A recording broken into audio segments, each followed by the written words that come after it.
Hola, I'm Spanish Dave, and I'm going to walk you through the lessons on verbmastery.com one at a time.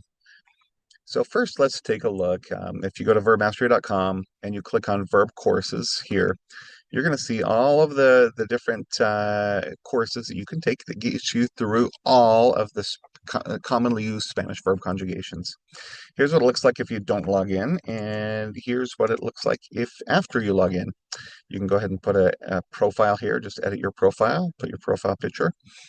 And so we'll go into Spanish pronouns. Here, once I've done some quizzes, you'll be able to click and see the quiz scores there. But if I click on pronouns here, you can go and I click on expand, you can see the different lessons that are available. First, we're going to go through today instruction on Spanish pronouns. So I'm just going to casually walk you through this. And as if I'm an instructor, because I am an instructor, I've taught Spanish for 5 years at the college level, and I've created materials for the last many years and have a master's degree in Spanish language pedagogy, teaching Spanish. So here we go. Introduction to Spanish pronouns. Spanish pronouns, or subject pronouns in Spanish, are optional, and they are sometimes left off. However, they help identify who is performing the action of the verb, and sometimes they're used just for emphasis. Understanding and using subject pronouns correctly is important and will enhance your ability to communicate in Spanish. The pronoun chart. Throughout this course, you'll see this pronoun chart that has been used by Spanish learners for decades. The chart has been created to help you easily identify and remember the different subject pronouns. Take a look and start using them. You can follow along with my mouse here. There's singular, plural, first person, second person, third person. So, yo means I. Second person is tú, means you, if you're on a first name basis with someone. We'll learn more about that in just a minute. Third person, él means he, ella means she, and usted means you. You can either say usted, the full form here, or the abbreviated form here. Usted is the formal way to say you. If you're on a title basis with someone like Mrs. Jones, Mr. Garcia, Dr. Jimenez, or whatever. Okay, here's plural first person, who is nosotros or nosotras. Okay, and that means we is nosotros. The next one, second person, is vosotros or vosotras. This is used only in Spain. And so we won't practice it too much, but you'll become at least somewhat familiar with it here in the course. That means kind of like y'all, although maybe that may be a little different. Just you, all of you on a very informal basis. So like in a friend group or something. Here's the third person is ellos, which is they masculine, or a group of masculine and feminine, ellas, feminine, and ustedes, which means you plural. Kind of like some people in America say you guys, but I don't like that term. It's just you plural. Okay, let's go and take a look a little bit more. Usage and context. Yo, I. Yo is used to refer to oneself. For example, yo estudio español. I study Spanish. Tú, tú. So this is you, informal and singular. Tú is used to address someone informally, usually a friend, family member, or someone you're on a first name basis with, like Juana or Pedro. For example, ¿tú hablas inglés? Do you speak English?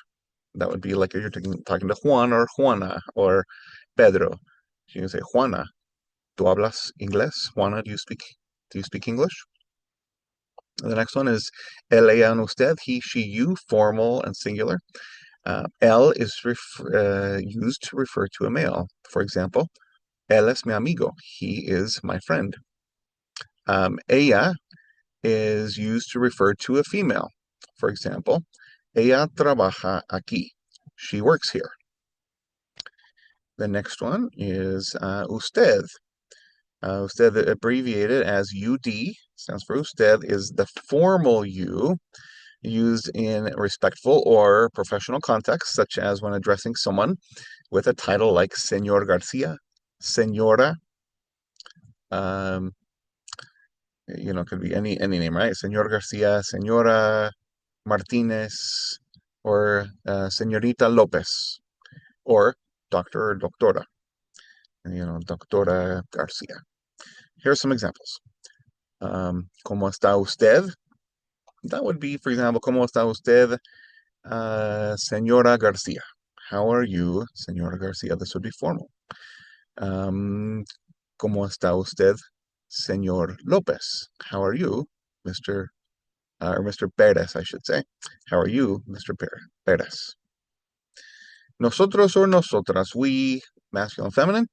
Nosotros is used when a group is all male or mixed gender, while nosotras is used for an all-female group.